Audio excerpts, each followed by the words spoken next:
എല്ലാവർക്കും കേളി മീഡിയയിലേക്ക് സ്വാഗതം. എൻ്റെ ചാനൽ ആദ്യമായിട്ട് കാണുവാണെങ്കിൽ സബ്സ്ക്രൈബ് ചെയ്യുക, സപ്പോർട്ട് ചെയ്യുക, നിങ്ങളുടെ വലിയൊരു അഭിപ്രായങ്ങൾ കമൻറ്റായി രേഖപ്പെടുത്തുക. അപ്പോൾ നമ്മുടെ കുടുംബശ്രീ ശാരദ സീരിയലിൻ്റെ എപ്പിസോഡിലേക്ക് പോയാലോ. അങ്ങനെ ഭാമ 10 ലക്ഷമായി വീട്ടിലേക്കൊക്കെ വരുന്നു. അങ്ങനെ എല്ലാവരും ഭാമയെ അഭിനന്ദിക്കുകയൊക്കെ ചെയ്യുന്നു. പക്ഷേ ഇതിൻ്റെ സത്യാവസ്ഥ ശാലിനിക്കും വിഷ്ണുവിനും ഒക്കെ അറിയാം. കാരണം സത്യഭാമ വിട്ടുകൊടുത്തതാണെന്നുള്ള കാര്യം നന്നായിട്ടറിയാം. അങ്ങനെ എല്ലാം കഴിഞ്ഞ് നമ്മുടെ വിഷ്ണുവിനെ സത്യഭാമ നന്നായിട്ട് എന്താ പറയുക വിഷമിപ്പിക്കുകയാണ്. കാരണം നിനക്ക് ചോറ് ഇവിടെയും കൂറ് ശാരദാമ്മയുടെ അടുത്താണെന്നുള്ള കാര്യങ്ങളൊക്കെ പറയുന്നു. അച്ഛനും അമ്മയോടും സ്നേഹമില്ല എന്നൊക്കെ പറയുന്നു. ഇത് കേട്ട വിഷ്ണുവിന് കരച്ചിലൊക്കെ വരുന്നു. അപ്പോൾ രാഘവൻ നായർ പറയുന്നു, മോനെ വിഷമിക്കേണ്ട, നിൻ്റെ കാര്യങ്ങളൊക്കെ എനിക്കറിയാം, നീ എങ്ങനെയാണ് അച്ഛനും അമ്മേനെയും കരുതുന്നതെന്നൊക്കെ പറയാം. അങ്ങനെ കെട്ടിപ്പിടിച്ച് കരയൊക്കെ ചെയ്യുന്നു. നാളത്തെ എപ്പിസോഡിലാണെങ്കിൽ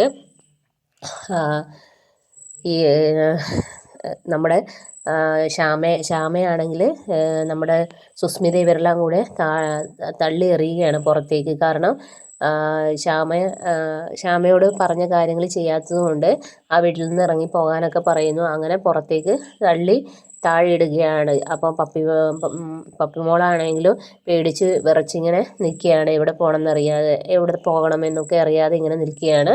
ഇതേ സമയത്താണെങ്കിൽ നമ്മുടെ ശാലിനി അപ്പം എന്തോ കേസ് എന്തോ സംതിങ് ഒക്കെ ആവുന്നുണ്ട്.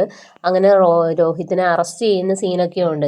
കാരണം ചന്ദ്രബോസ് തന്നെ വരുന്നുണ്ട് അവിടെ. അങ്ങനെ രോഹിത്തിനെ വിലങ്ങെണ്ണയിച്ച് നിൽക്കുന്ന സീനൊക്കെ കാണിക്കുന്നുണ്ട്. പിന്നീട് നമ്മുടെ സത്യമോള് ഇങ്ങനെ പുറത്തിറങ്ങുന്ന സമയത്ത് ശ്യാമയും പിന്നെ പപ്പിമോളും ഇങ്ങനെ നിലത്ത് ചാരിയിരിക്കുന്ന സീനൊക്കെ കാണിക്കുന്നുണ്ട്. അപ്പോൾ എനിക്ക് വന്ന് നമ്മുടെ ശ്യാമയൊക്കെ തിരിച്ച് ശാലിനിയുടെ അടുത്തേക്ക് വന്നു എന്നുള്ള വന്നുകൊണ്ടിരിക്കുകയാണെന്ന് തോന്നുന്നു. പിന്നീട് നമ്മളെ വിഷ്ണു പുതിയ ഓട്ടോ ഒക്കെ എടുക്കുന്നു. അങ്ങനെ ഓട്ടോ ഡ്രൈവറായിട്ടുള്ള ആരംഭമൊക്കെ കാണിക്കുന്നുണ്ട്. അങ്ങനെ ഓട്ടോയുടെ പേരും എല്ലാം ഇങ്ങനെ കാണിക്കുന്നു. ഓട്ടോ ക്ലീൻ ചെയ്യുന്ന കാര്യങ്ങളൊക്കെ കാണിക്കുന്നു. അങ്ങനെ നാളത്തെ എപ്പിസോഡ് എന്ന് പറയുന്നത് നമ്മുടെ രോഹിത്തിനെ അറസ്റ്റ് ചെയ്യുന്നു. ഇനി ശ്യാമയെ ഇറക്കി വിട്ടതിനാണോ അതോ അവിടുന്ന് ഇതൊക്കെ പിടിച്ചതിനാണോ എന്നറിയില്ല. എന്തൊക്കെ തന്നെയാണെങ്കിലും നമ്മുടെ രോഹിത്തിനെ അറസ്റ്റ് ചെയ്ത് കൊണ്ടുപോകുന്ന സീനൊക്കെ ഉണ്ട് നാളെ. നല്ലൊരു എപ്പിസോഡാണ് നാളത്തെ എപ്പിസോഡ്. അപ്പോൾ നാളത്തെ എപ്പിസോഡിനായി എല്ലാവരും വെയിറ്റ് ചെയ്യുക. അപ്പോൾ okay, bye bye, thank you.